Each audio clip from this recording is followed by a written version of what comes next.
다시 한번 인사드리겠습니다. 안녕하십니까? 예. 이게 안경을 쓰고 특송을 했어야 되는데 어쩐지 잘 안 보이더라고요. 예. 안경 쓰는 걸 잊었는데 마지막엔 제가 좀 호흡이 딸려서 아름답게 끝내지는 못했지만 끝까지 다시 시작하지 않고 찬양을 할 수 있게 해주셔서 참 감사를 드립니다. 저는 이천교에서 주님을 섬기고 있는 박만근 형제입니다.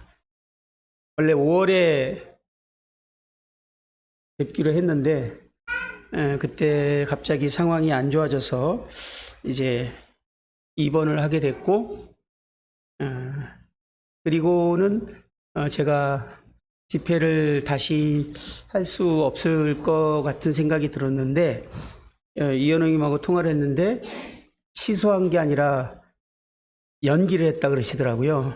그래서 저보다 믿음이 좋으셔서 연기를 하셨나 보다. 그리고 이제 언제 다시 그러면 할 수 있을까?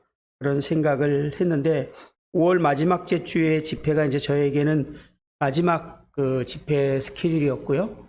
이제 6월부터는 그 이후에 있는 집회들은 사정상 취소를 하거나 이렇게 잡지를 못했습니다. 그런데 지금 7월이 됐는데 제가 또 이렇게 와서 형제자매님들 앞에 서 있는 것이 참 놀랍습니다.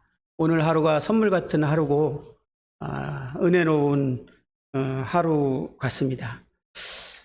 작년 11월 저희를 위해서 기도해 주시는 형제자매님을 위해서 잠깐 근황을 말씀드리면 작년 8월 11일에 이제 폐암 4기 판정을 받았습니다. 기침을 좀 한 달, 두 달, 석 달 계속 하는 것 같아서 병원에서 약을 이것저것 먹었는데 증상이 나아지지 않아서 이제 엑스레이 CT를 한번 찍어봤을 때 큰 병원을 가보라고 했고 이제 큰 병원에 가서 조직 검사를 처음에 했는데 의사 선생님도 혼란스러워했어요. 수치상이나 여러 가지 증상으로는 암의 소견이 있는 것 같은데 조직 검사에 나오지 않았어요. 그리고 이제 서북주 저희들 이제 잘 모르겠으면 서북주 형제님한테 가잖아요. 그래서 저도 이제 서북주 형님한테 웬만하면 바쁘시니까 신세를 안 져야겠다고 연락 안 드리다가 연락을 드렸더니 그 폐 쪽은 내가 아니라 임채만 형제님이 전문가셔. 글로 연락을 해봐요. 그래서 임채만 형님한테 연락을 드렸고 그 CT 찍은 것을 드렸는데 이제 제가 아산병원에 치료를 한 번도 받은 적이 없기 때문에 형제님이 그냥 택배로 CD를 보내달라고 해서 집으로 보내주고 형제님이 그거를 이제 혼자서 판독을 하신 것 같습니다. 그리고 형제님이 부랴부랴 저는 모르지만 바로 검사를 할 수 있도록 하셔서 금요일 날 입원해서 이제 바로 조직 검사를 했는데 다음 주에 만나자고 이렇게 병원에 오라고 했는데 형제님이 하루 지났는데 연락이 오셨어요. 다음 주까지 있지 말고 내일 왔으면 좋겠다라고 했을 때 불길한 느낌이 샥 들어왔습니다. 전화를 끊고 전화상으로는 못 물어봤는데 전화를 끊고 내일까지 답답해서 못 있겠어요. 그래서 카톡으로 선생님 제가 알고 가면 좋겠는데 말씀해 주시면 좋겠습니다. 그랬더니 그러질 않길 바랬는데 암으로 나왔다 이렇게 말씀을 하셨습니다. 그리고 내일 들어오시라고 신기한 경험을 했는데 암입니다라고 하는 문자를 있는데 제가 차에 직접 부딪혀 본 적이 없는데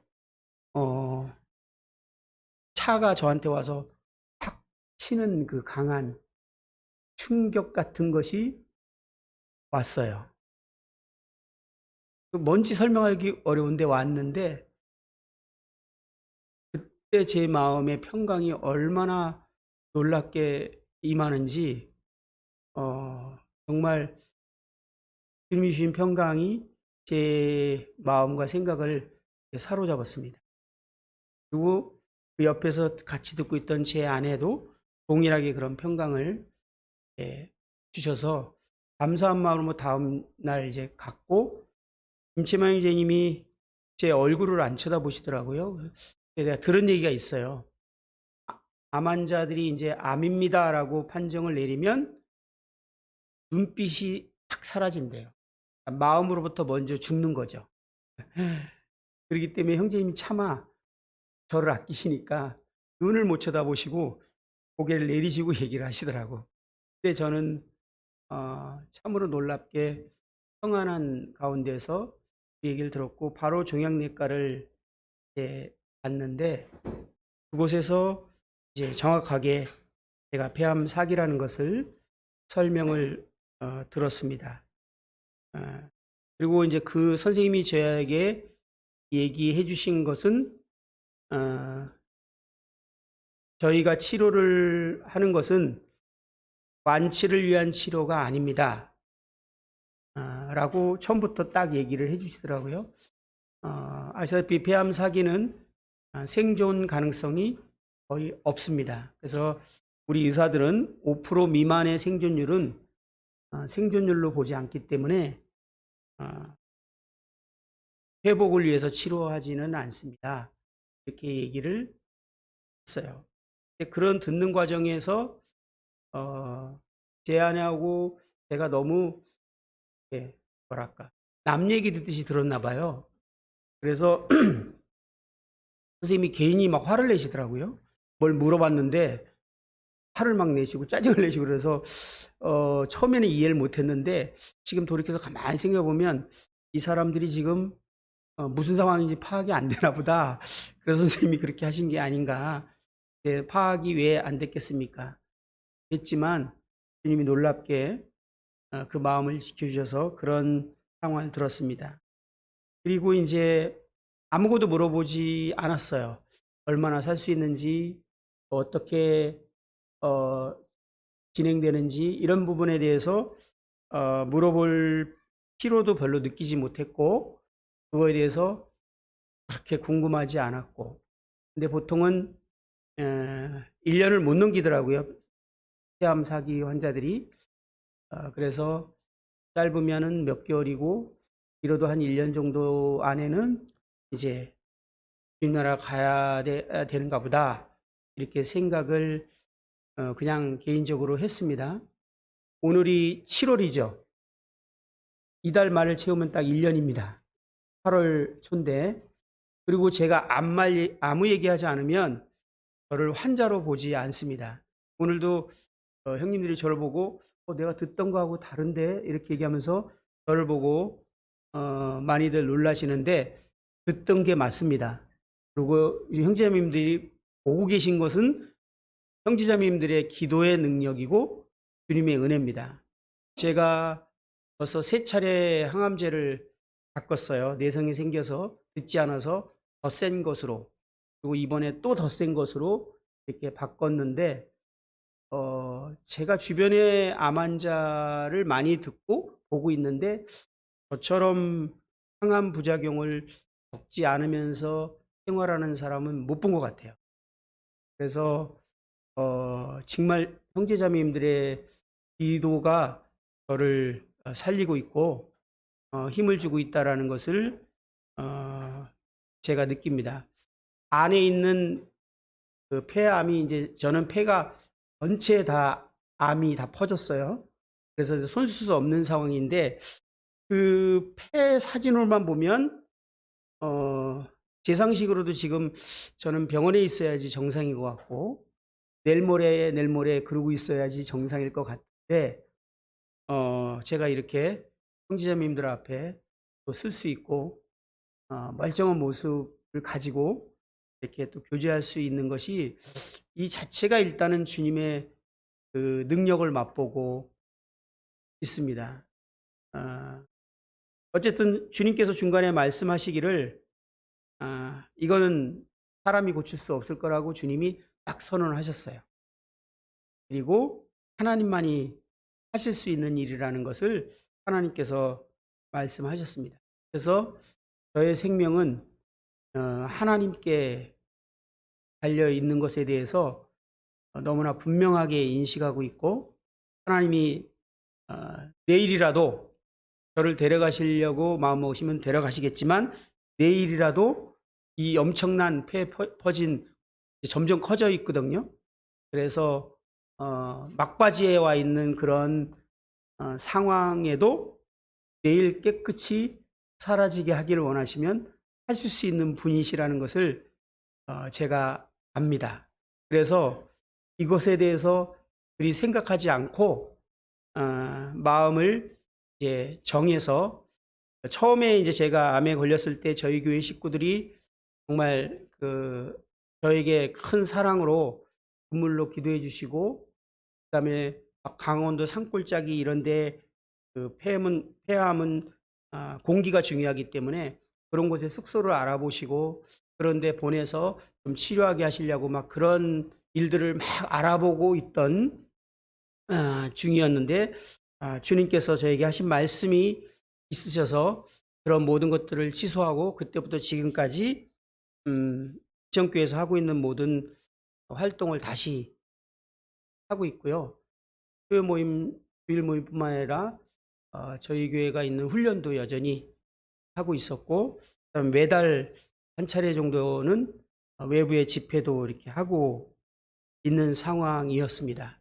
그리고 지난번에 마지막으로 이제 대전에서 가야 되는 상황에서 폐렴이 와서, 폐암 환자는 사실 폐렴으로 다 사망하거든요. 그래서 한 차례 위기가 왔지만 하나님께서 또 치료해 주시고 그래서 다시 형제자매님들 앞에 설 수 있게 됐습니다. 제가 요즘 제일 많이 하는 얘기가 선물 같은 하루입니다. 예전에는 우리 찬양의 가사처럼 당연한 걸로 알았어요, 모든 것이. 그런데 그렇지 않더라고요. 여러분들 지금 숨 쉬는 게 은혜라고 생각하시면서 안 쉬시죠? 제가 계단 1층 정도만 올라가면 여기서 죽는가 보다 할 만큼 호흡이 찹니다. 찬양하다가도 호흡이 차게 되면 멈춰야 됩니다. 그리고 8월 달부터 지금까지 한 번도 하품을 해본 적이 없습니다. 하품하면 숨을 깊게 들여 마셔야 되잖아요. 마실 수가 없기 때문에 하품을 못 해봤어요. 하품 한번 제대로 해봤으면 좋겠다는 생각을 가끔 합니다. 옛날에 지금 하품하시네요. 부럽습니다. 그리고 하품하는 게 그렇게 부럽고요. 처음에 항암 주사를 딱 맞았는데 움직일 수도 없더라고요. 다른 몸으로 그냥 바뀐 사람처럼 너무 강력하게 와서 한 80 넘으신 어떤 할머니가 이렇게 걸어가는데 그런 생각이 들었어요. 하나님이 나한테 저 몸하고 너 바꿀래? 라고 물어보신다면 예, 바꿔주세요 라고 대답하겠더라고요. 80이 훨씬 넘어 보이는데 걸어다니시는 게 너무나 부러운 거야. 그래서 모든 것이 정말 하나님의 은혜였다라는 것에 대해서 참 많이 생각합니다. 제가 이 판정을 받고 제일 먼저 생각하면서 감사드렸던 것은 제가 영생을 얻었다는 사실, 구원받았다는 사실이 이토록 감격스럽게 감사가 또 한 번 된 적은 드문 것 같습니다. 구원받을 때 너무너무 좋아했고 그 후로도 여러 차례 구원으로 인해서 기뻐했지만, 제가 이제 어떻게 보면은 시한부 선고를 받고 영생을 얻었다라는 것이 얼마나 감사한 일인지, 그리고 이제 저의 생명이 하나님께 있다라는 것에 대해서 얼마나 감사한지, 여러분들 여기도 이제 암을 경험해 보거나 가족이 그런 분들이 있지만, 이러한 병에 걸리게 되면 이제 주님을 모르게 되면 생존 욕구가 강하게 일어나면 모든 것을 다 할 것 같더라고요. 그러니까 집안에 있는 재산을 다 턴다는 게 무슨 말인지 이해가 돼요. 뭐 그래도 살고 싶으면 할 것 같아요. 근데 정말 믿음을 가졌다라는 것이 그런 유혹이나 이런 것들에 대해서 흔들리지 않는 것이 얼마나 감사하고 놀라운지 그에 대해서 참 감사를 많이 느꼈습니다. 그리고 두 번째 감사가 되어진 것은 제가 구원받고 나서 교회에 더해졌는데 모임에 더해졌다라는 것이 이토록 감사한 일이라는 것을 저는 깊이 경험했습니다. 여러분들 기성교회 다녀보신 분들은 알지만 제가 만약에 그냥 이천교회라는 기성교회를 다녔다면 제가 암에 걸렸다고 했을 때 우리 이천교회 성도님들이 슬퍼하고 저를 위해서 기도하시고 저를 위해서 사랑을 베풀어 주셨을 것입니다. 근데 거기서 끝났을 거예요. 제가 이런 소식이 알려졌을 때 전국에 있는 셀 수 없는 수많은 형제님들이 저를 위해서 기도해주고 실질적으로 사랑의 피로를 채워주기 위해서 공급해 주시고 전화가 오셔서 정말 눈물로 기도하시는 이런 소식들을 들을 때 이게 모임이 아니면 이게 가능한 일일까? 이 전국에 있는 수많은 형제자매님들이 가족처럼 이렇게 같이 아파해주고 슬퍼해주고 실제로 이거에 대해서 반응해준다는 것이 모임이 아니고 내가 기성교회를 다녔다면 이게 가능한 일인가? 아무리 생각해도 그럴 수가 없는 것 같아요. 그것이 얼마나 감사했는지 몰라요. 제가 모임에 있다는 사실을. 그리고 주님이 저를 사랑한다는 사실은 알았지만 형제자매님들의 그 여러 가지 사랑의 섬김들이 보이는 주님이 저에게 사랑을 표현하는 것처럼 저에게 다가오는데 제가 이 1년 가까이 기간 동안 그 어느 때보다도 주님의 사랑을 가장 많이 느끼고 경험하고 즐거워하고 있는 시간입니다. 그래서 저희 아내가 여러 차례 저한테 한 말이 있어요. 당신은 복도 많아. 왜 이렇게 사랑을 많이 받아? 그만큼 형제자매님들이 저를 어떻게 하시는지 모르지만 사랑을 표현해 주시고 사랑을 나타내 주셔서 정말 우리 형제자매님들이 생각한 것보다 너무나 하나님의 사랑을 느끼고 살아가고 있는 기간이었습니다. 그러나 그 무엇보다도 저에게 가장 큰 이제 유익은 저에게 있어서 시간이 매우 소중하게 다가오거든요.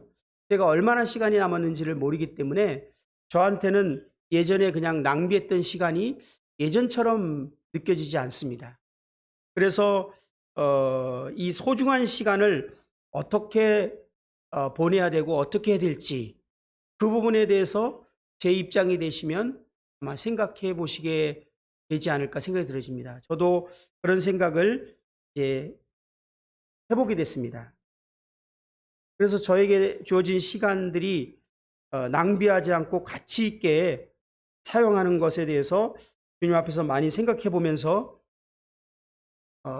우리들의 삶을 가장 가치 있게 사용하는 것은 주님께서 나를 부르시고 이 땅에 두신 그 목적대로 사는 것이 가장 가치 있는 삶이라는 것에 대해서 깊이 생각하는 시간을 갖게 되었습니다. 잠언 28장 19절에 보면 묵시가 없으면 백성이 방자히 행하거니와 라고 이런 말씀이 있습니다. 주님이 이 말씀을 이제 생각나게 해서 보게 하셨는데요. 이 묵시는 소위 꿈, 비전, 이 계시 이런 것들을 말하는 의미죠. 하나님의 뜻, 하나님이 우리에게 주신 어떤 목적을 말하고 있습니다. 방자히 행하다라는 말은 우리나라 말로는 이렇게 번역이 되어 있는데 이 원어를 보니까 멸망하다, 포로가 되다라는 단어로 단어를 사용했습니다. 결국은 하나님께서 우리의 삶의 목적을 주셨는데 그것을 모르고 살면 또는 그것을 잃어버리거나 그것을 놓치게 되면은 멸망하게 되거나 포로가 된다라는 것입니다. 그래서 멸망한다라는 단어를 할 때 우리의 삶을 실패하게 된다라는 생각이 들었고요. 포로가 된다라는 말을 생각할 때는 무언가에 이제 포로가 된다라는 생각이 들어졌습니다. 비전이 없고 하나님 주시는 어떤 부르심의 목적이 분명하지 않으면 세상의 포로가 되거나 죄의 포로가 되거나 무언가에 우리는 포로가 돼서 살 수밖에 없다라는 그런 말씀의 의미인 것입니다. 우리 자매님들은 하나님께서 모성애를 모성애가 부성애보다 강력하게 더 큰 것 같아요. 그래서 자매님들이 삶의 목적을 잃어버리면 뭔가의 포로가 되기 시작하는데 어디에 포로가 되냐면 자식에게 포로가 됩니다. 그래서 자식을 키우는데 올인을 하시죠. 자연스럽게 그렇게 하시더라고요. 남자 형제님들은 뭔가 일에 빠지거나 명예에 빠지거나 우리 청년들은 세상에 빠지게 되거나 이렇게 포로가 되어야 된다는 사실을 이 말씀을 통해서 우리는 생각해 보게 됩니다. 우리가 실패하는 삶을 살지 않고 가치 있는 삶을 살려면 하나님이 주신 삶의 목적을 분명히 인식하고 삶 가운데 그것이 분명하게 내 삶을 이끄는 동력이 되도록 하지 않으면 결국은 우리는 무언가에 이끌려서 살 수밖에 없다라는 사실을 생각해 보게 됩니다. 그러면서 그동안 이제 신앙생활 하면서 교회 형제자매들과 저의 모습들을 쭉 생각해 보면서 다른 건 잃어버려도 삶의 목적을 잃어버리면 어떻게 될까라는 걸 생각할 때 우리는 삶의 목적을 잃어도 우리 형제자매님들은 항상 무언가를 선택하게 됩니다. 아침에 눈을 떠서부터 선택을 하기 시작하죠. 여기서 일어날까? 조금 더 잘까? 일어난 다음에 세수부터 할까? 아니면 다른 것부터 할까? 말씀을 먼저 볼까? 밥을 먼저 먹을까? 끊임없이 뭔가를 선택합니다. 저희들은 살아가면서 끊임없이 무엇을 선택하는데 그 선택을 하는 적거나 크게 선택하는 이 선택의 과정에서 과연 하나님이 나에게 주신 삶의 목적을 가지고 선택하느냐 아니면 그때 상황에 최선이라고 생각하는 것들을 그냥 선택하느냐가 정말 인생에 큰 차이가 나게 된다는 것을 생각해 보게 되었습니다. 저는 예전에 이제 처음에는 이해를 못했던 게 저희가 이제 그 양육 시간을 가지고 공부를 같이 하면 공부할 때 보면 청년들하고 그다음에 40대하고 50대하고 60대가 반응이 다릅니다. 왜 다르냐 생각해 볼 때 20대는 한 6개월에서 1년 안에 삶을 주님께 드리고 정말 변화되는 것을 자주 봤습니다. 40대, 30대쯤 넘어가서 40대 초반쯤 되면 엄청 갈등해요. 내적인 엄청 싸움이 일어납니다. 50대쯤 딱 되면 말씀 들을 때 다 인정하는데 이미 벌써 정리가 끝났어요. 50대 이상 되면, 그래서 제가 그랬어요. 50대 이상 되면 말씀을 공부해도, 말씀을 들어도 변화되지 않는다. 저는 단순하게 그렇게 생각을 했어요. 예. 그런데 이 말씀을 가만히 묵상할 때 우리가 인생을 살면서 하나님께서 우리에게 주신 삶의 목적과 다른 수많은 선택을 하면서 1년, 2년, 5년, 10년을 살아가게 되면 삶의 목적과 시간이 지나면서 너무나 방향이 이제 달라집니다. 그래서 많은 잘못된 선택을 우리들이 선택할 때는 잘못된 선택이라 꼭 생각하지 않을 수 있겠죠. 근데 삶의 목적과 벗어난 선택을 하고 나서 하나님께서 어느 날 말씀을 통해서나 이 성경 공부를 통해서나 어떤 계기를 통해서 나에게 뭔가를 도전하고 부르신다고 느낄 때 그만큼 오랫동안 삶의 목적대로 살지 않고 많은 걸 선택한 분들은 어떤 증상이 일어나냐면 하나님이 부르실 때는 모든 삶을 다 조정해야 됩니다. 근데 조정해야 되는 게 너무나 큰 거예요. 조종할 수가 없을 만큼 너무 많은 걸 선택하고 갔어요. 모임 생활 잘 하십니다. 꼬박꼬박 나오셔요. 모임도 어쩌면 섬길 수 있어요. 그렇게 모양은 보이지만 정작 하나님께서 부르실 때 삶을 조정할 것이 너무나 많기 때문에 그것을 순종하지 못하게 되는 결과들이 일어난다라는 것을 알게 됐어요. 근데 20대 청년들은 왜 잘 변하느냐? 버릴 게 많지 않아요. 삶을 벗어난 목적의 시간들이 짧기 때문에 이 조종하는 데의 대가가 그리 크지 않습니다. 그런데 벌써 40대 되고 50대 되면 이 삶의 조종의 대가가 너무나 크기 때문에 그 대가를 치르기를 싫어해서 하나님의 부르심과 하나님의 뜻이라고 알지만 그렇게 삶을 조종하지 못하게 되는 것을 보게 되면서 이것을 지금 멸망하다라고 말하고 있구나. 이게 포로됐다라고 말하고 있구나. 이러한 삶이 실패라고 하나님은 말씀하고 있구나라는 것을 진지하게 생각해 보게 됐습니다.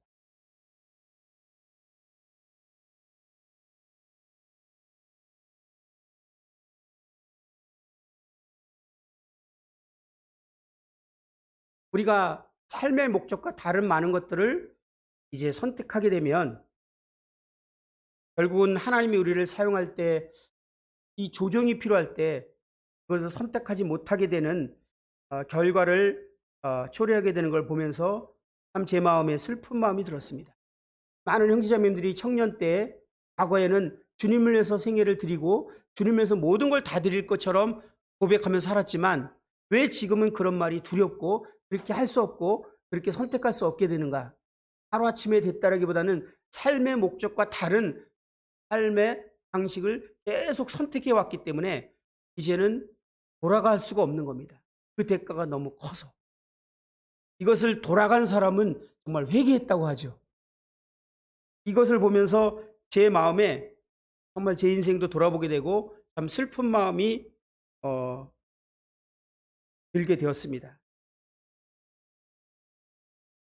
제가 병이 이제 전국 모임에 알려지고 나서 전국의 많은 성도님들께서 요한복음 11장 4절에 있는 말씀을 저에게 말씀하시면서 이 말씀으로 형제님 기도하고 있다고. 요한복음 11장 4절 말씀은 너무나 유명한 말씀이죠. 나사로에 대한 그 내용이었는데 예수께서 들으시고 이르시되 이 병은 죽을 병이 아니라 하나님의 영광을 위하며 하나님의 아들이 이로 말미암아 영광을 받게 하려 함이라 하시더라. 이 말씀을 가지고 형제님을 통해서 하나님이 영광을 받으실 거라고 생각하고 기도합니다. 어떤 자매님은 저한테 내가 여태껏 기도하면서 이렇게 눈물로 기도해 본 적은 처음입니다.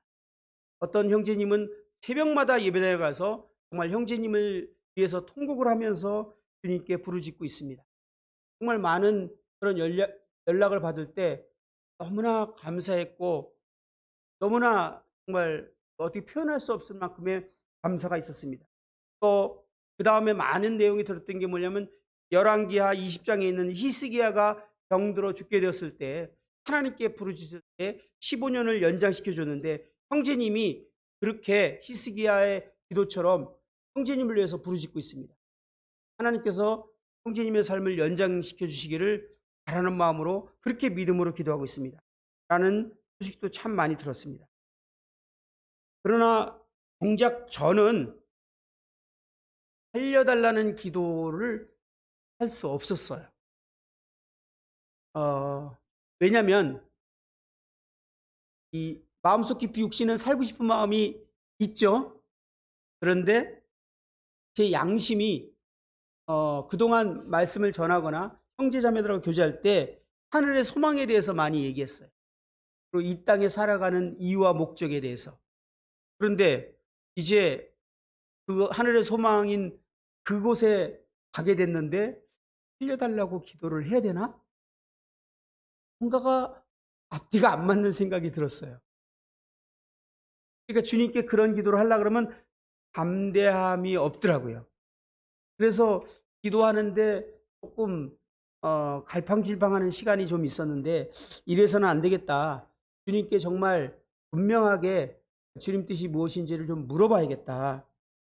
물론 제가 오늘 시간상 구원받자마자 주님이 저에게 주신 말씀이 있어요.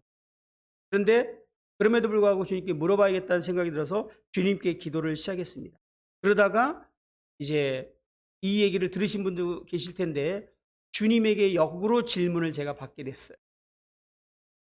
주님께서 저에게 했던 질문은 내가 너의 생명을 연장시켜주면 무엇을 할래?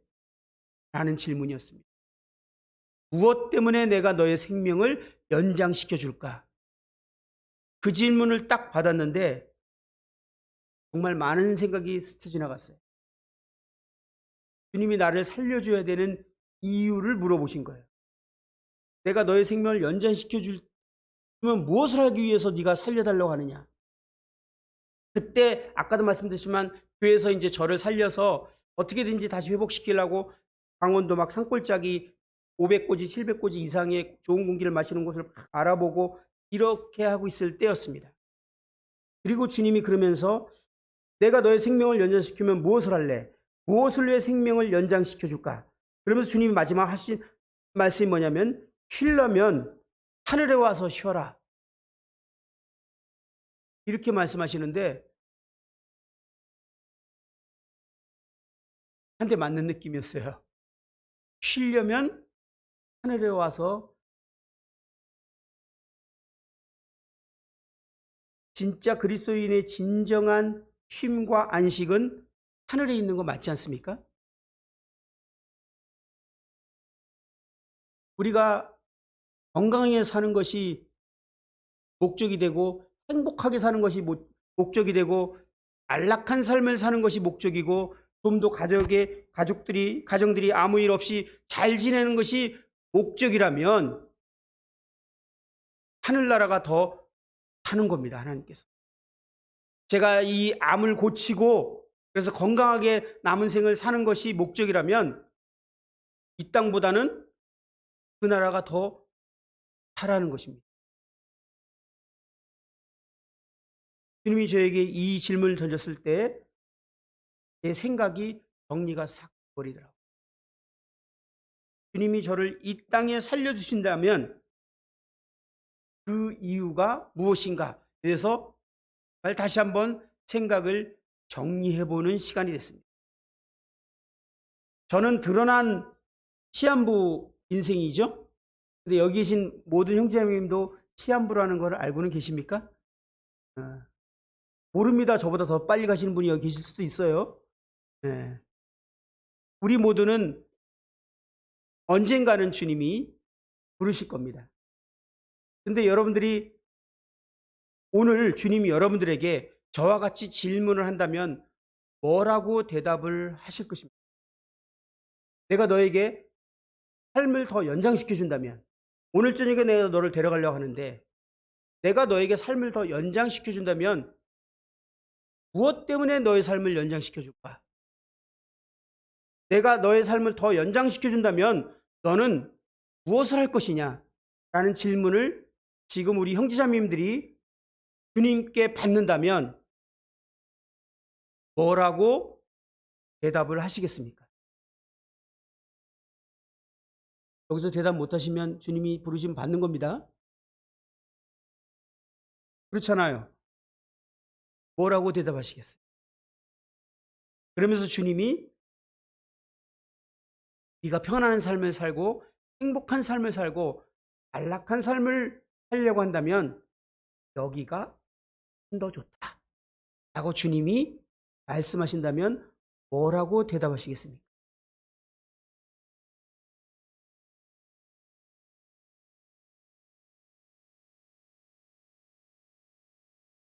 그러면서 제가 많은 걸 생각해 봤어요. 하나님께 그 나라 가면 제가 가끔 예배 시간에 스스로 만족이 안 되고 예배에 대해서 나의 태도나 이런 것에 대해서 어려울 때가 있어요. 가끔 기도를 하면서 형제자매님들이 내 기도를 듣는다는 걸 의식하면서 기도한다든지 기도 시간에 졸음이 온다든지 저는 그리고 그런 예배 시간이 제가 스스로 생각할 때 참 이러한 예배를 드리는 것에 대해서 슬플 때 진정한 예배를 드리고 싶다면 그 나라 간다면 얼마나 완벽한 예배를 드리게 될까? 죄를 이기지 못하고 죄 가운데 넘어지는 내 모습을 볼 때 그 나라 간다면 얼마나 완벽한 삶을 살 수 있을까? 제가 이 땅에서 바라고 있는 모든 것들이 그 나라 가면 모두 다 완벽한 것들이라고요. 여기서 되기를 원하지만 되지 않는 모든 것들이 그 나라 가면은 완벽한 거더라고요. 그래서 그 나라 간다면은 모든 것이 다 내가 바라는 소망이 완전하게 이루어지는데 굳이 이 땅에 더 살아야 될 이유는 무엇인가? 주님이 나를 이 땅에 두셔야 되는 그 이유는 무엇인가? 라는 것에 대해서 진지하게 된 겁니다. 바울도 고린도 5장에 보면 만일 땅에 있는 우리의 장막집이 무너지면 하나님께서 지으신 집, 곧 손으로 지은 것이 아니요 하늘에 있는 영원한 집이 우리에게 있는 줄 아느니라. 참으로 우리가 여기에 있어 탄식하며 하늘로부터 오는 우리 처소로 덧입기를 간절히 사모하노라. 빌립보서 1장 23절에는 내가 그들 사이에 끼었으니 차라리 세상을 떠나서 그리스도와 함께 있는 것이 훨씬 더 좋은 일이라. 그렇게 하고 싶으나 내가 육신을 있는 것이 너희를 위하여 더 유익하리라 라고 말했습니다. 사도 바울은 정말 하늘에 있는 소망을 제대로 마음에 품고 있는 사람 같습니다. 이 육신의 집을 벗는 것을 더 소망했어요. 더 그 나라를 가기를 원했어요. 진정한 그리스도인들이라면 이 하늘에 있는 소망을 갖고 있다면 논리적으로 생각할 때 여기 계신 형제님들이 그런 소망을 갖고 있는 분들이라면 누가 지금 제일 행복한 사람일까요? 여기 이 공간 안에서? 저죠. 지금 현재는 그렇지 않습니까? 여러분들 중에서 제일 빨리 제가 그 나라를 맛보게 됐습니다. 그 주님을 먼저 만나게 됐습니다. 제가 이렇게 병이 걸려서 자살이 아니라 자연스럽게 주님 나라 갈 수 있는 기회가 저에게 왔는데 혹시 부러우십니까? 부러워야 정상 아닌가요? 혹시 안 부러우세요? 제가 자살을 유도하는 거 아닙니다. 정말 이 말씀이 우리가 진정으로 믿어진다면 그게 정상이더라고요. 우리가 성경을 진짜 믿는다면 이게 정상이더라고요.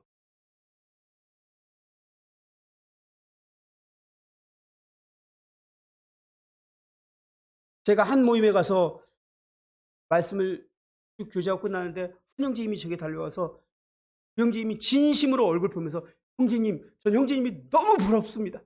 이렇게 얘기하는데 제가 가슴이 뛰더라고요. 진짜 그 나라에 가고 싶은 소망으로 그 얘기를 했겠죠. 그러다가 우리가 가고 싶다고 해서 자살할 수 없잖아요. 근데 저처럼 자연스럽게 주님 나라 갈 수 있는 기회가 왔다라는 사실에 대해서 너무나 부럽다라는 표현을 했는데 진짜 우리가 성경을 믿는다면 그것이 실인 것 같습니다. 그런데도 불구하고 주님께서 이 땅에 우리를 왜 두셨냐는 겁니다. 고린도후서 5장 말씀을 한번 보도록 하겠습니다.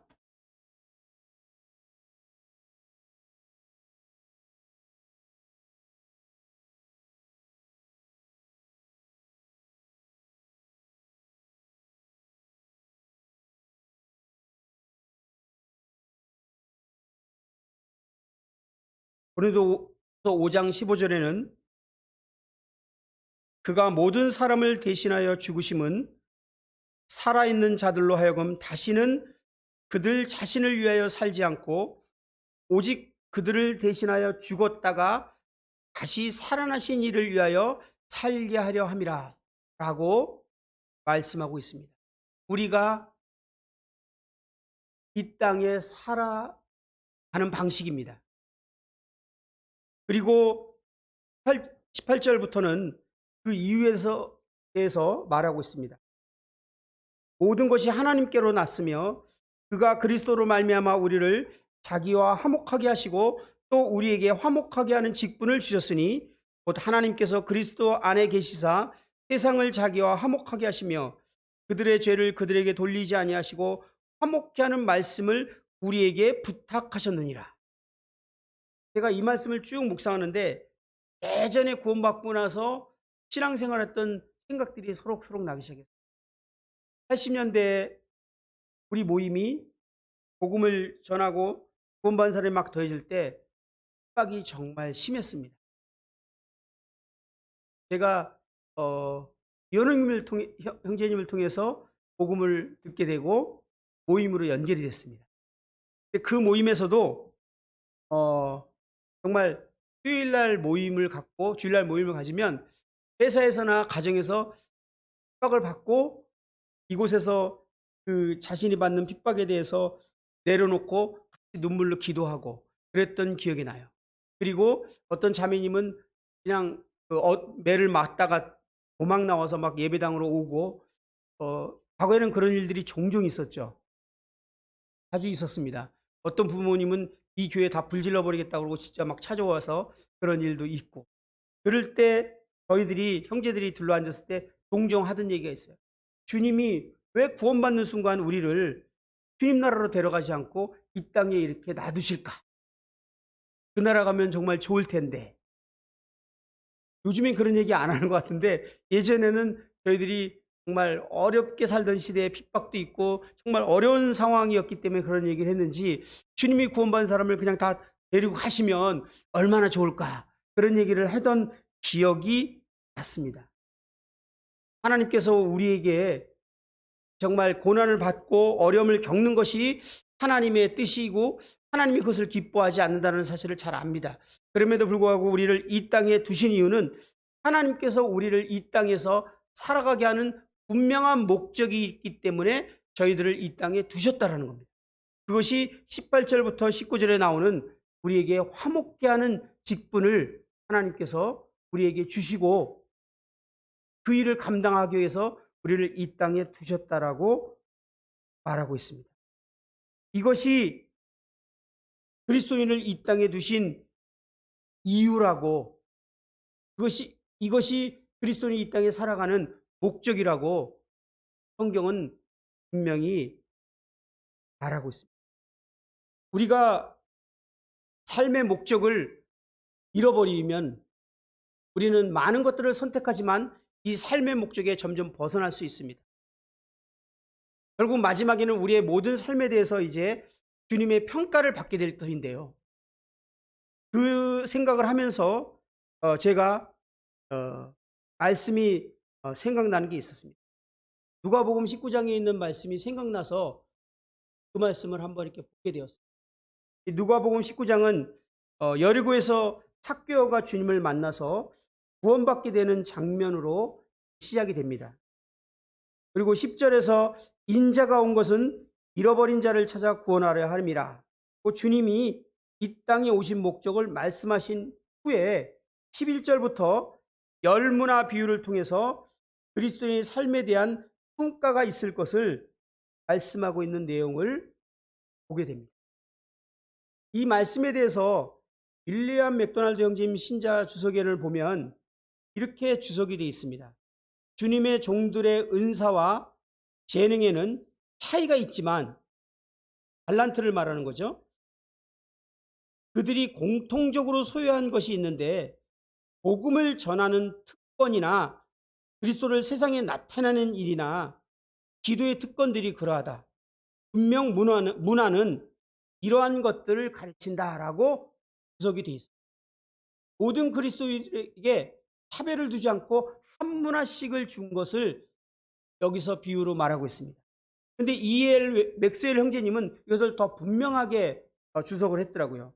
문화는 예수님께서 사용하셨고 그의 부재시에 그분을 위해 우리가 장사하도록 우리에게 남겨진 하늘의 자원을 의미함이 분명하다. 주님이요 당신의 한 문화로 열 문화를 남겼습니다라는 이 누가복음 19장 16절의 말씀은 매우 의미심장하다. 그것은 주님 자신의 문화였다. 각 종들에게 똑같이 주어졌다. 그리고 그분은 그 문화 자체에 생산적인 힘을 부여하셨다. 그것은 바로 구원에 이르게 하는 하나님의 능력인 복음의 문화를 말한다. 근데 이 비유에서 한 문화를 가진 사람의 생각이 나십니까? 한 문화를 가진 사람이 주님 앞에 한 문화를 가지고 마지막에 주님의 평가를 받은 사람이 수건에 쌓아 두었습니다. 그리고 이것을 수건에 쌓아둔 상태에서 주님께 그 한 문화를 돌려드렸을 때 주님께서 그 종에 대해서 악한 종아 이렇게 표현하고 있는 것을 보게 됩니다. 이것을 생각하실 때 어떤 생각이 드십니까? 저와 여기 계신 모든 형제자매님들에게 하나님께서 한 문화씩을 다 주셨다라는 겁니다. 이게 뭐냐면 복음. 이건 공평하게 줬다는 거예요. 근데 어떤 사람은 이것을 가지고 열 문화를 남겼습니다. 그래서 잘했다 충성된 종아라는 칭찬을 받게 됩니다. 근데 한 사람은 이 문화를 수건에 고이 싸둬서 잘 보관했어요. 그리고 주님 앞에 나아가게 됩니다. 그때 주님에게 큰 책망을 받게 됩니다. 우리 형제자매님들은 이 비유에 대해서 어떤 생각이 드십니까? 혹시 여기 계신 분들 중에서 이 한 문화, 내가 알고 있는 이 복음을 고이 싸서 이 복음을 전하는 것은 내 일이 아니라 저 전도자의 일이지, 저 형제님의 일이지, 그리고 그 은사를 가진 사람의 일이지 하고 수건처럼 고이 싸뒀다가 주님 앞에 이제 꺼내 놓을 분이 혹시 계시지는 않습니까? 그럴 때 주님의 평가는 악한 종아 라는 평가를 주님이 하셨다. 왜 주님이 그렇게 강력한 말씀을 하셨을까요? 우리가 이 땅에 사는 이유가 화목케 하는 직분을 감당케 하기 위해서 이 땅에 주셨기 때문에 그렇습니다. 어떤 분은 이 한 문화를 주님께 드린 사람이 게으르고 일하기 싫어하는 종이라고 생각했을지 모르지만 저는 그렇게 생각이 들지 않았어요. 이 복음 전하는 거 말고 다른 것에만 어쩌면 성실하게 열심을 냈을 수도 있습니다. 자신의 진정한 삶의 목적, 주님이 진짜 이 땅에 두신 그 목적을 잃어버리고 다른 것에 자신을 투자했을 수도 있습니다. 그러나 주님께서 마지막 날 우리를 평가할 때 여러분들이 갖고 있는 이 복음을 가지고 그 복음을 가지고 어떻게 생을 살아오면서 이 문화를 사용했는지에 대해서 주님이 묻게 될 것입니다. 여러분 주님 앞에 설 준비가 되셨습니까?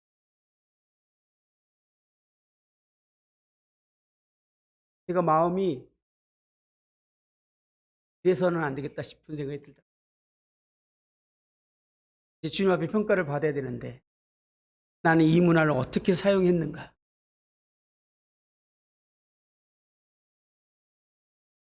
다시 말씀드리지만 주님께서는 우리를 이 땅에 화목케 하는 직분을 주시고 화목케 하는 말씀을 주셔서 이 땅에 살아가도록 우리에게 시간을 주셨다라는 겁니다. 우리가 이 분명한 목적이 분명한 삶을 살아갈 때 이 땅에 주어지는 약속들이 여러 가지가 있죠. 마태복음 28장 19절에 보면 예수께서 나와 말씀하여 이르시되 하늘과 땅의 모든 권세를 내게 주셨으니 그러므로 너희는 가서 모든 민족을 제자로 삼아 아버지와 아들과 성령의 이름으로 세례를 베풀고 내가 너희에게 분부한 모든 것을 가르쳐 지키게 하라. 볼지어다 내가 세상 끝날까지 너희와 항상 함께 있으리라 하시니라. 너무나 잘하는 말씀을 제가 읽어드렸죠. 그런데 가끔 아이러니하게 어떤 형제님이나 자매님이 하나님과의 관계를 끊임없이 소원하고 그것이 잘 되어지길 원하고 하나님과 관계를 어떻게 친밀하게 가질 수 있고 그분과 사귐을 가질 수 있는지에 대해서 궁금해하거나 그것을 원합니다. 그런데 여기에 있는 이 말씀에 대해서 별로 신경 쓰지 않으시는 것 같아요. 이 말씀의 약속은 무엇입니까? 내가 너에게 분부한 모든 것을 가르쳐 지키게 하라. 올지어다 세상 끝날까지 너희와 항상 함께 있으리라 하시니라.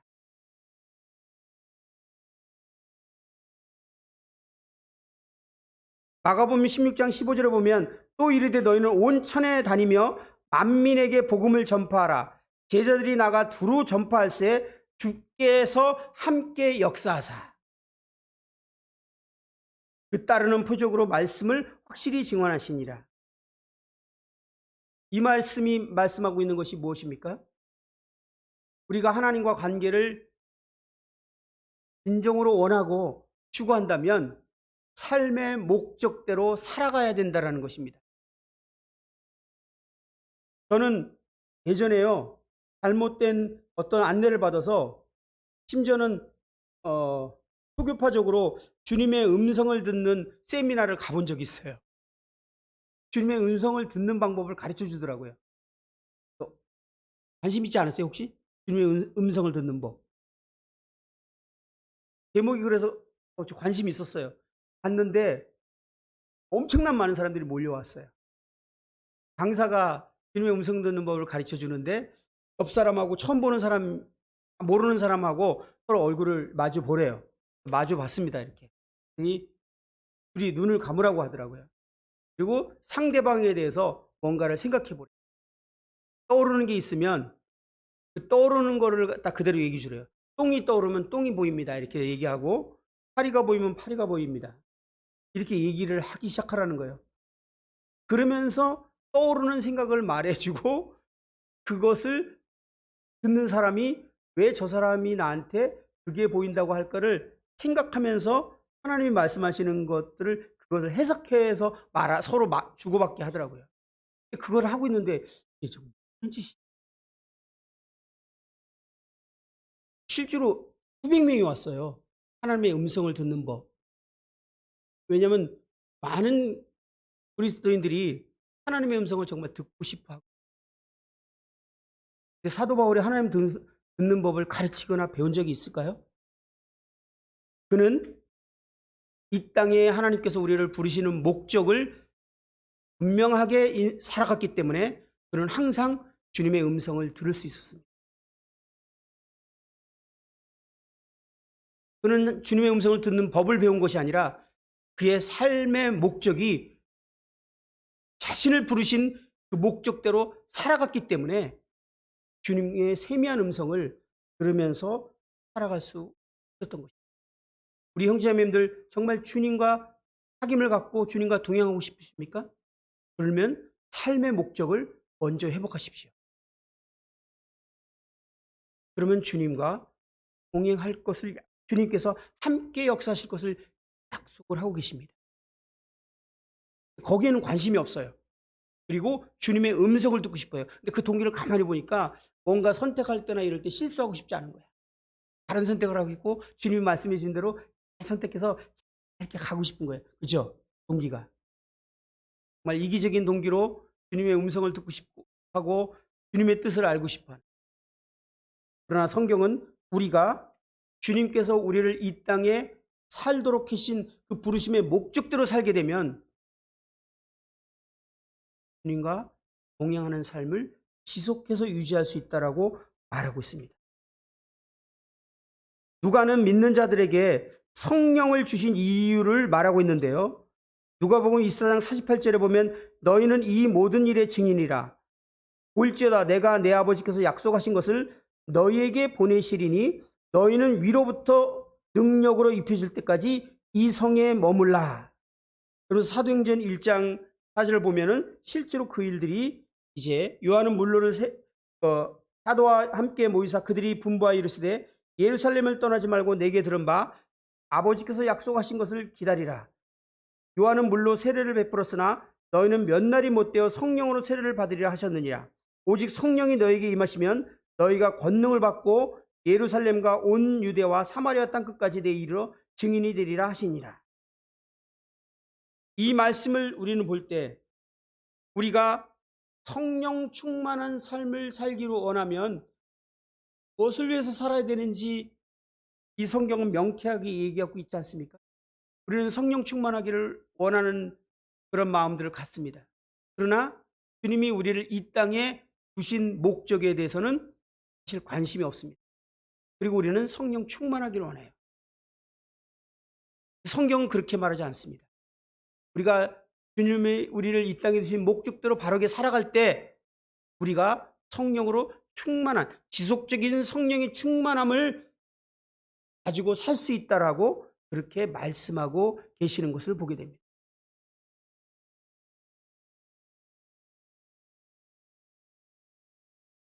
바울은 그리스도인이 주님의 명령하신 목적대로 살아갈 때 반드시 일어날 일에 대해서 예상하고 있어야 하고 잊지 말아야 할 것에 대해서 말씀하고 있는데 그것은 무엇입니까?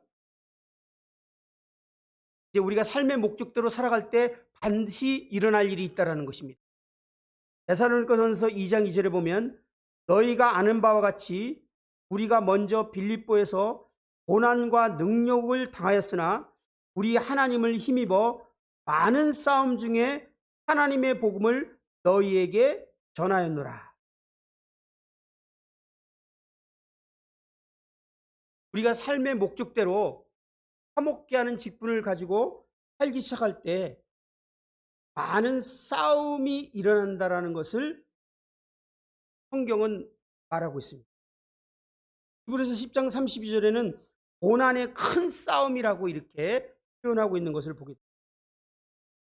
우리가 삶의 목적을 회복하고 우리를 이 땅에 두신 삶의 목적대로 살아갈 때 반드시 영적인 큰 싸움이 있을 거라는 것을 성경은 말하고 있다는 것입니다. 빌립보에서 겪은 이 고난과 능력은 보이는 사람들에 의해 겪는 것처럼 보였지만 그 배후에는 영적인 세력이 있었음을 우리는 알 수 있습니다. 우리는 빛의 왕국과 어둠의 왕국의 끝없는 싸움을 명확하게 인식할 수 있는 그런 안목을 가질 필요가 있음을 보게 됩니다. 제가요, 오래전인데 인도건 교회에 있을 때 주일날 처음 보는 분이 한 분이 예배를 드리러 오셨어요.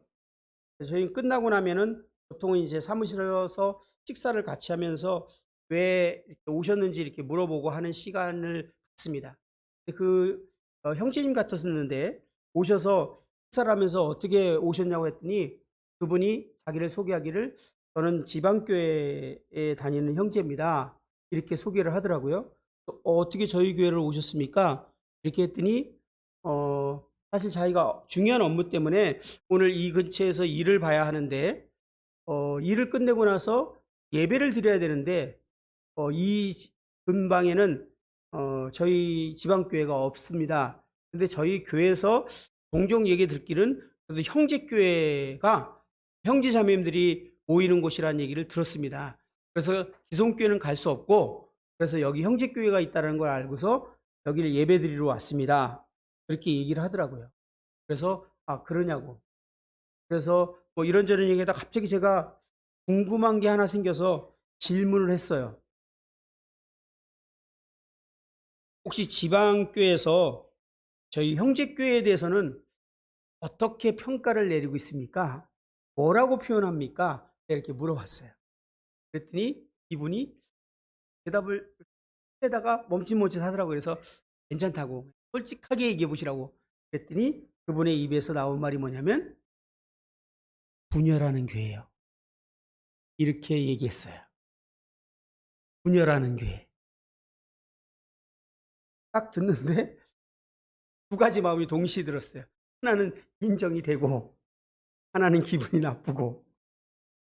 가만히 생각해도 제가 생각할 때 교회가 개척되는데 반 정도는 정상적으로 개척되는 것 같은데 나머지 반은 싸워서 나간 것 같아.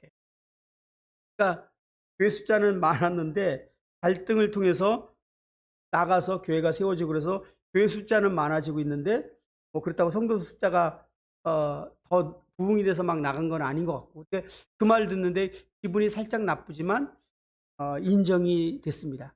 그리고 제가 어느 책인가를 볼 때 기독교 역사에 대해서 기록한 분이 종종 저희 브레드린을 분열의 역사라는 단어를 쓰고 있는 것을 또 제가 봤던 기억이 납니다. 저에게 있는 꼬리표, 분열하는 교회. 여러분 어떻게 생각이 드시죠?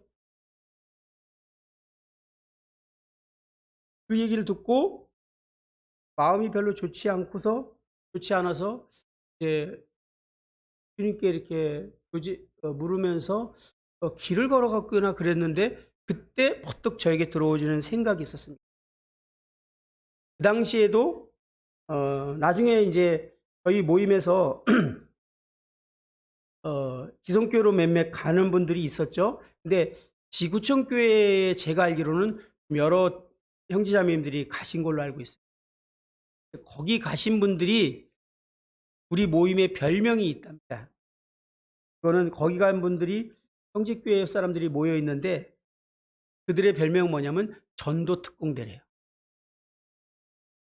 거기 가서도 복음 전하는 데는 진짜 열심인가 보죠. 그러니까 지구촌교회 그 큰 교회에서도 형제교회에서 온 사람들은 전도 특공대들이다. 여러분 무슨 생각이 드세요? 저는 왜 저희 모임이 분열하는 꼬리표를 가졌는지 깨달았어요. 그랬더니 끊임없이 복음을 전하고 있거든. 이해되십니까? 복음을 전하지 않는 교회는 사실 분열시킬 필요가 없습니다. 사단의 입장에. 영적 싸움이 치열하지 않습니다. 근데 복음이 전해지는 교회는 사단이 정말 두려워하는 것이 교회가 복음으로 무장되는 거 아닙니까?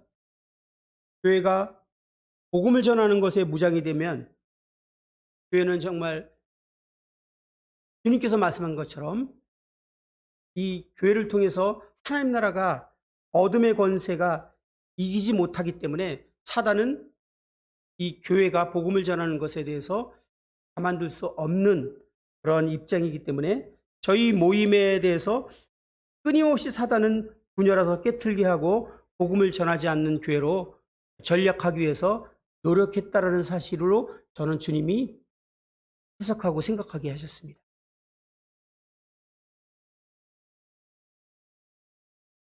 저희들이 복음을 전한다면 삶의 목적대로 우리가 바로 살아가서 화목케 하는 직분을 하게 된다면 치열한 영적 싸움이 있게 됩니다. 그래서 80년대, 90년대 초반, 70년대 저희 모임이 얼마나 열심히 복음을 전했는지 끊임없는 핍박과 고난과 어려움들이 있었습니다. 성경은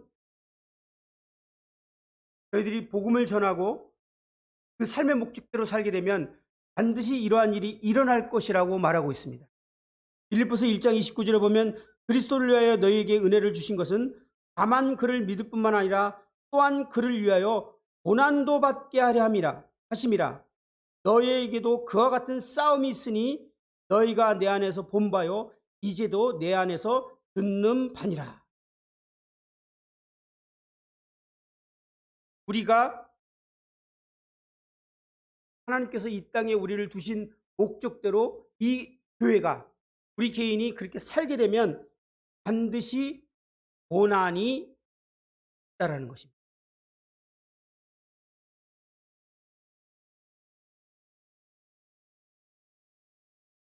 디모데후서 1장 8절에 보면 그러므로 내가 우리 주를 증언함과 또는 주를 위하여 갇힌 자 된 나를 부끄러워하지 말고 오직 하나님의 능력을 따라 복음과 함께 고난을 받으라. 4장 5절에는 그러나 너는 모든 일에 신중하여 고난을 받으며 전도자의 일을 하며 내 직무를 다하라. 저와 여러분들에게 하나님께서 약속하신 것이 있어요. 그게 뭐냐면 고난을 언제? 하나님이 이 땅에 우리를 주신 목적대로 살아간다면 반드시 고난이 있을 거라고 약속을 하셨다라는 거예요. 그리스도인에게는 안락한 삶에 대한 약속이 결코 없습니다. 행복에 대한 약속이 결코 없어요. 삶의 목적대로 살아간다면 고난이 있을 거라는 겁니다. 반드시. 만약에 이 내동교회가 고난이 없다면 삶의 목적을 놓쳐버린 겁니다. 여러분의 개인의 삶에 고난이 없다면 주님이 이 땅에 두신 삶의 목적을 잃어버린 것입니다.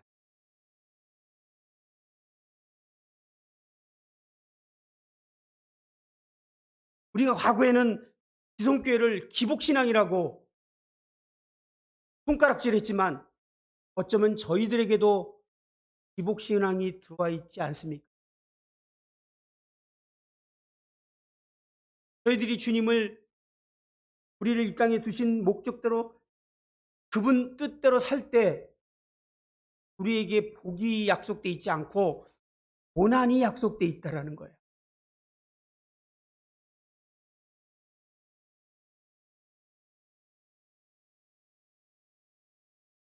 그런데 너무나도 슬픈 일은 요즘엔 그런 고난의 소식들을, 간증을 들을 수가 없다.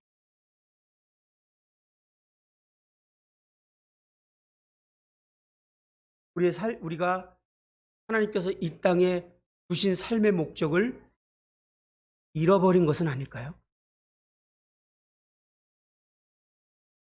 사단이 원하는 것은 우리가 전쟁을 멈추는 것입니다. 시편 78장 9절에 보면 에브라임 자손은 무기를 갖추며 칼을 가졌으나 전쟁의 날에 물러갔도다. 저희는 복음을 갖고 있지만 이런 치열한 영적 싸움이 있는지 없는지에 대해서 한번 생각해 볼 필요가 있지 않은지 자신을 돌아보게 됩니다. 예전에는 교회에 가는 것이 위로였어요. 왜 이러냐면 직장에서나 가정에서나 핍박이 너무 있기 때문에 교회 가서 형제자매들을 보면 위로가 됐고 같이 찬양하면서 눈물을 흘리고 서로 그 어려운 것들을 내려놓고 같이 기도하고 그러면서 다시 교회에서 힘을 얻고 세상으로 나갔는데 지금은 이러한 모든 것들을 잃어버린 것이 아닌가. 그 이유는 무엇일까요? 우리가 삶의 목적을 잃어버린 것이 아닐까요? 지금 문화를 다 보자기에 쌓아놓은 것은 아닐까요? 그래서 우리에게 더 이상 영적인 치열한 전쟁이 없는 것은 아닐까요? 그리스도인들에게 약속된 것은 고난입니다. 로마서 8장과 히브리서 12장을 보더라도 성경은 우리가 그리스도의 형상을 본받기 위해 고난이 반드시 있어야 할 것을 말하고 있습니다. 그렇죠?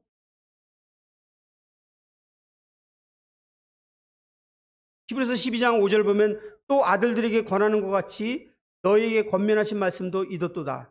일러스되 내 아들아 주의 징계하심을 경히 여기지 말며 그에게 꾸지람을 받을 때 낙심하지 말라. 주께서 그 사랑하시는 자를 징계하시고 그가 받으시는 아들마다 채찍질 하심이라 하셨으니 너희가 참음은 징계를 받기 위함이라. 하나님이 아들과 같이 너희를 대우하시나니 어찌 아버지가 징계하지 않는 아들이 있으리요. 징계는 다 받는 것이거늘 너희에게 없으면 사생자요 친아들이 아니니라. 여기서 징계는 우리가 보통 교회에서 말하는 치리만을 얘기하는 것이 아니라 어린아이가 어려서부터 클 때까지 훈육하거나 교육하는 모든 과정을 의미하는 단어로 사용됐다는 걸 아시죠? 그래서 하나님께서 정말 구원받은 그 사람은 자기의 아들들로 여기기 때문에 그를 이제 징계하신다는 겁니다. 이 징계가 고난이에요. 잘못할 때 칙칙을 맞고 우리가 잘못된 악이나 덕목들을 하나님께서 고치시기 위해서 우리에게 상황과 환경을 통해서 고난을 주시고 우리를 채찍질하시고 우리를 빚어가십니다. 그런데요, 이게 없으면 사생아라는 거예요. 친아들이 아니라는 거예요. 근데 제가 내동교회 형제자매님들에 대해서는 잘 모르고 여기 와 계신 형제자매님들에게 모르겠는데 저희 주변에 있는 형제자매님과 교회를 볼 때 저희 모임에서도 이미 신앙생활에 대해서 하나님께서 주시는 복들에 대해서 더 많이 얘기하고 원하고 그런 것들이 신앙생활인 양 간증하는 것들을 듣게 됩니다. 제가 예전에 기성교회에 있었을 때 들었던 내용들이에요. 그리고 모임에 왔을 때 정말 달랐던 것은 치열한 영적 싸움이었어요. 그리고 고난이었어요. 형제님도 기억하시는데 제가 구원받고 한 8개월도 안 됐을 때 제가 돈 때문에 주일날 일을 하려고 하다가 가던 길에 교통사고가 났어요. 근데 그 전에 주일날 한번 일하려고 했는데 주님께서 저에게 정말 부끄러움을 어떤 상황을 주시고 나서 제가 주님 앞에서 다시는 굶어 죽는 한 일이 있더라도 예배를 드리겠습니다라고 고백을 했는데 어느 날 제가 주머니가 완전히 텅 빈 거예요. 그런데 제가 토요일 1박 2일 아주 그 유혹적인 제안이 들어왔어요. 제가 원래 직업이 레크레이션 강사였거든요. 남이섬 가서 1박 2일로 캠프를 한 번 하면 얼마를 주겠다. 제가 이번 한 번만 눈 감으세요. 그러고 이제 출발을 한 거예요. 3명이서 출발을 했는데 운전을 한 친구에게 맡기고 제 옆에 타고 제가 제일 안전한 곳에 가는데 너무 평강이 없어. 평안함이 없어. 너무 마음이 힘든데 갑자기 라는 소리 났길래 뭐야 눈을 딱 뜨려고 그랬는데 벌써 꽝 소리가 나더라고요. 그리고 제가 잠깐 기절했다가 눈을 뜬 것 같아요. 피가 줄줄 흐르더라고요. 피가 나는 줄 알고 딱 막았는데 피가 위에서 막 뚝뚝 떨어져요. 이게 뭐지? 그러고 손을 딱 올렸더니 이마에 손가락이 쑥 들어가더라고요. 완전히 찢어져서 딱 벌어진 거예요. 제가 이마 한 40반을 꿈했거든요. 안 나죠? 그때 제 아내하고 이여롱님이 제일 먼저 달려오셨어요. 그때 아마 저는 못 보지만 제 모습을 봤어요. 근데 그때 딱 부딪힌 다음에 제일 먼저 딱 떠오르는 게 뭐냐면 하나님이 나를 일하셨구나. 근데 그때 나 진짜 하나님의 아들이네. 진짜 내가 하나님의 아들이구나. 얼마나 막 기쁨과 평강이 막 밀려오는지 주체가 안 되더라고요.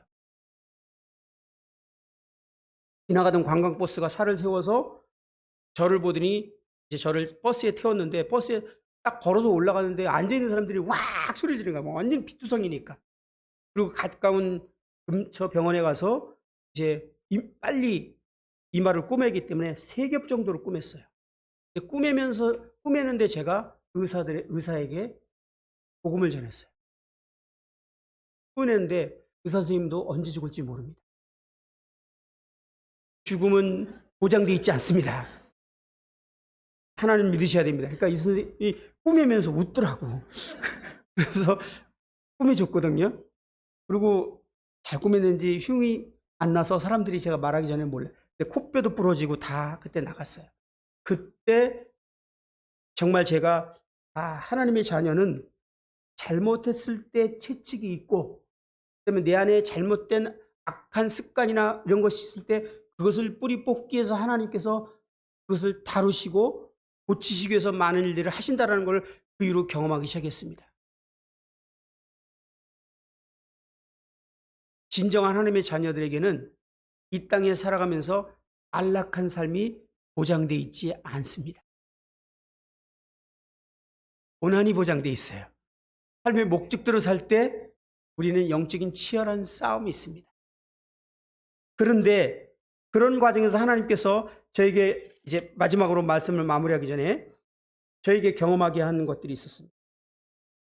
이러한 것들이 우리 삶 가운데 있지만 하나님께서는 이렇게 살아가는 사람들에게 특별한 능력을 주시겠다라고 약속하셨던 겁니다. 이 능력은 고난을 이기고도 남는 능력이며 고난 가운데 기쁨으로 살아가게 하는 능력입니다. 그래서 요한복음 14장 27절에 평안을 너희에게 끼치노니 나의 평안을 너희에게 주노라. 내가 너희에게 주는 것은 세상에 주는 것과 같지 아니하니라. 너희는 마음에 근심하지도 말고 두려워하지도 말라.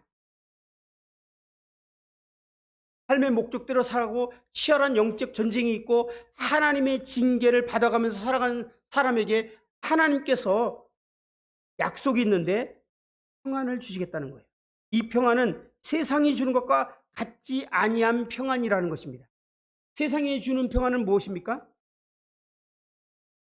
상황과 환경이 아무 일 일어나지 않는 것. 아프면 병원에 갈 수 있도록 보험 다 들어놓고 모든 상황들을 다 안전하게 해서 평안을 누리는 것. 상황과 환경에 의한 평안. 근데 주님이 주신 평안은 세상이 주는 것 같지 않다라는 것입니다. 세상 사람들이 지금 끊임없이 돈을 벌고 뭔가를 하면서 갖추고 하는 이유가 뭡니까? 노년에 안전하게 살고 싶어. 평안하게 살고 싶어서. 병은 들면 언제든지 치료받을 수 있도록 모든 것을 갖추기 위해서. 제가 이번에 딱 병에 걸렸는데 아무 보험도 없었거든요. 실보험도 저는 없었어요.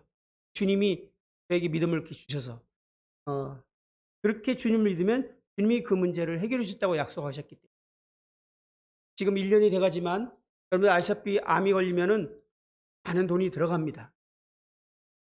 주님이 그것을 정말 공급해주고 있는 걸 경험하게 되는데 세상 사람들은 상황과 환경을 통해서 이 평강을 찾지만 주님이 주시는 평강은 상황과 환경을 완전히 초월한 평강이라는 것입니다. 아까도 말씀드렸지만 암이란 선고를 받았을 때 이해할 수 없는 놀라운 평강이 제 마음 가운데 왔습니다. 여러분 지금 제가 우리 형제자매들은 어떻게 보이시는지 모르겠는데요.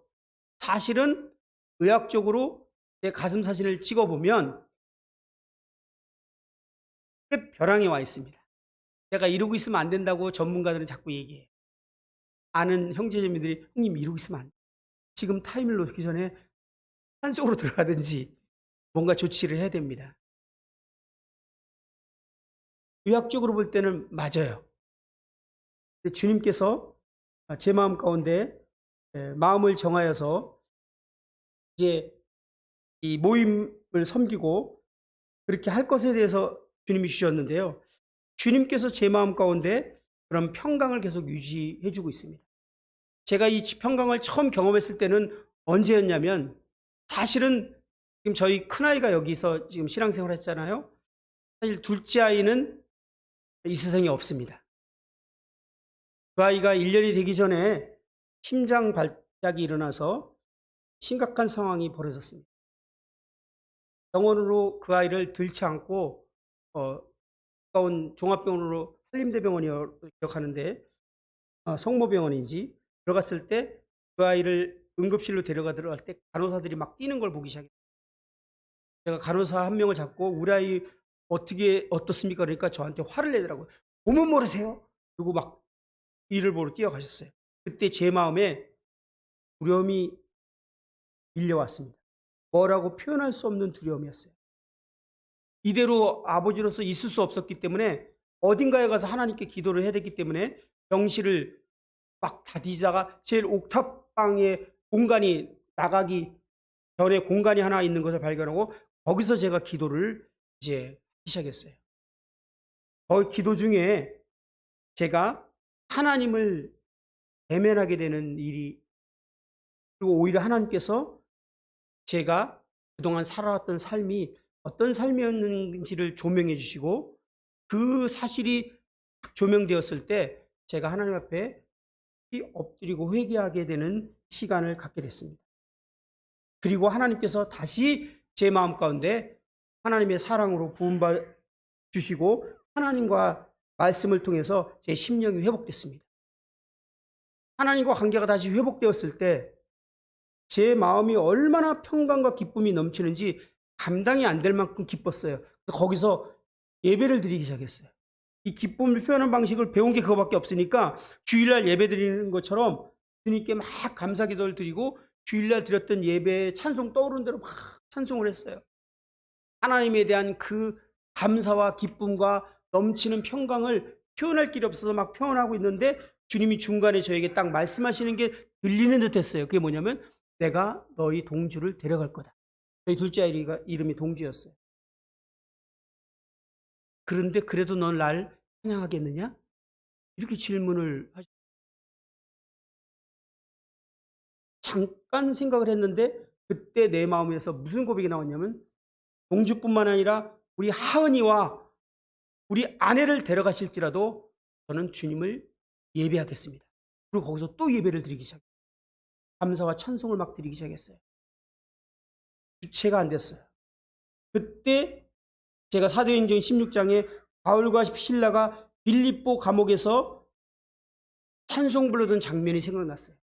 바울과 실라가 무리가 일제히 일어나 고발하니 상관들이 옷을 찢어 벗기고 매로 치러하여 많이 친 후에 오구에 가두고 관수에게 명하여 든든히 지키라 하니 그가 이러한 명령을 받아 그들을 깊은 옥에 가두고 그 발을 착고에 든든히 채웠더니 한밤중에 바울과 실라가 기도하고 하나님을 찬송하며 제수들이 듣더라. 저는 이 장면을 읽을 때마다 바울과 실라 이 사람은 근본적으로 나하고 차원이 다른 사람이다. 이렇게 생각했어요. 바울이니까 이럴 수 있지. 근데 그때 이 장면이 딱 떠오르면서 여러분들에게 솔직히 물어보고 싶습니다.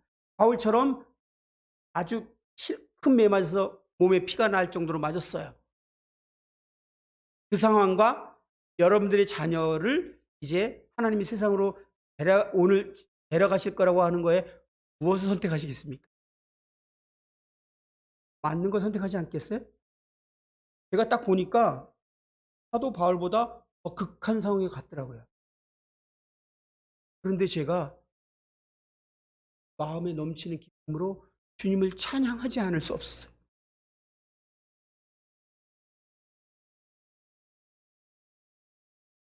주님이 주시는 평강은 상황과 환경을 초월하는 평강입니다.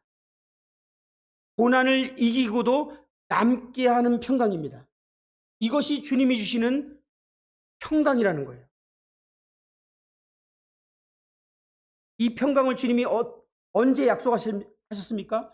요한복음 20장 21절에 예수께서 또 이르시되 너희에게 평강이 있을지어다. 아버지께서 나를 보내신 것 같이 나도 너희를 보내노라. 주님이 제자들에게 이 화목케 하는 직분을 맡기시고 세상으로 보낼 때 제자들에게 약속한 건 두 가지였는데 그들에게 핍박이 있고 고난이 있고 많은 것들을 경험할 것이라는 거예요. 그런데 그들에게 약속한 것이 뭐냐면 세상이 줄 수 없는 평안을 내가 너희에게 주겠다. 이 평안은 모든 고난과 모든 어려움과 모든 상황을 이기기도 남는 평안입니다. 근데 그리스도인이 진짜 추구할 거는 이거 아닙니까? 우리에게 추구하는 것은 안락한 삶이 아니고 행복한 삶이 아니에요. 자녀들이 잘 되는 거고 가정이 화목한 거고 건강한 것이 아니라 주님이 주시는 이 평강이 모든 상황과 환경을 이기기도 남는 이 평강이 우리의 마음을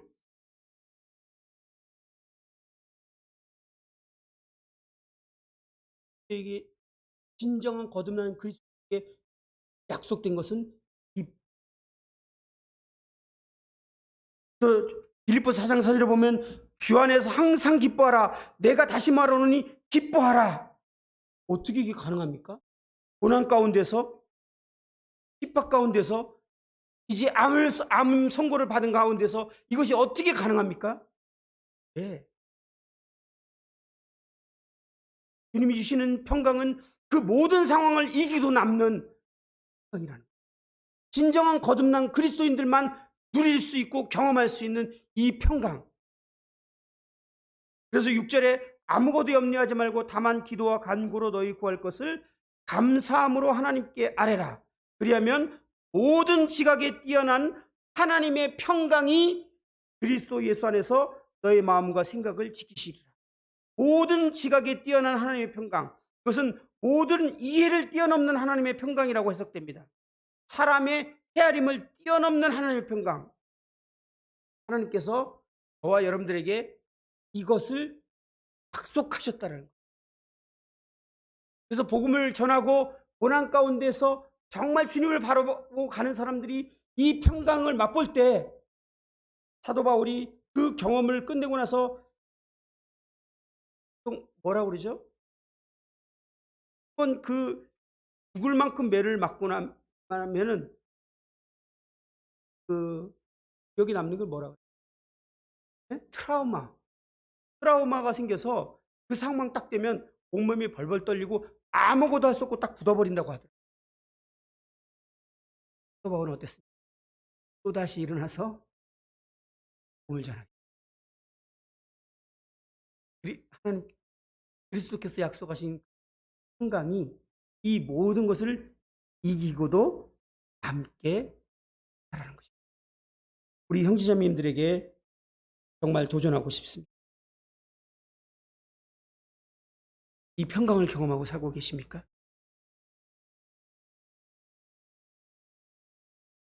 참으로 삶의 목적대로 살아가면서 이 평강을 경험하고 계십니까? 모든 상황과 환경을 이기고 남는 평강. 말씀을 마무리하고자 합니다. 바울은 그리스도의 삶의 목적이 그리고 그들의 삶의 방식이 영적인 싸움이라고 말을 했습니다. 디모데전서 6장 12절에 보면 믿음의 선한 싸움을 싸우라. 영생을 취하라. 이를 위하여 너가 부르심을 받았고. 그리스도인의 삶의 방식은 영적 싸움입니다. 우리가 살아가는 삶의 방식은 믿음의 선한 싸움이에요. 바울이 자신의 생애 끝에서 그리스도인으로 살아온 삶에 대해서 한 문장으로 이렇게 표현했는데 디모데후서 4장 7절에 보면 나는 선한 싸움을 싸우고 나의 달려갈 길을 마쳤다. 예, 그리스도인의 삶은 영적인 치열한 싸움입니다. 바울은 디모데에게 그리스도인으로서 그의 신분과 삶의 목적을 강조했는데 디모데후서 2장 3절에 너는 그리스도 예수의 좋은 병사로 나와 함께 고난을 그것이 그리스도인의 삶의 방식이며 목적인 것입니다. 이것이 그리스도인을 이 땅에 두신 목적이라는 것입니다. 그거를 놓쳤다면 그리고 이 땅에 살아가는 이유와 목적을 다시 분명하게 살아갈 때 우리에게 많은 영적인 싸움이 있고 고난이 있겠지만 주님과 함께 동행하며 그분의 음성을 들으며 성령으로 충만하며 세상이 줄 수 없는 진정한 평강을 맛보고 살게 될 것이라는 것을 성경은 약속하고 있습니다.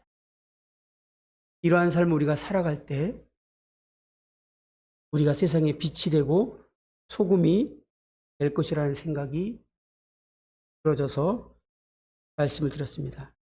시간이 좀 많이 길어져서 죄송합니다. 다음 말씀은 내일 또 드리도록 하겠습니다. 것으로 마치도록 하겠습니다.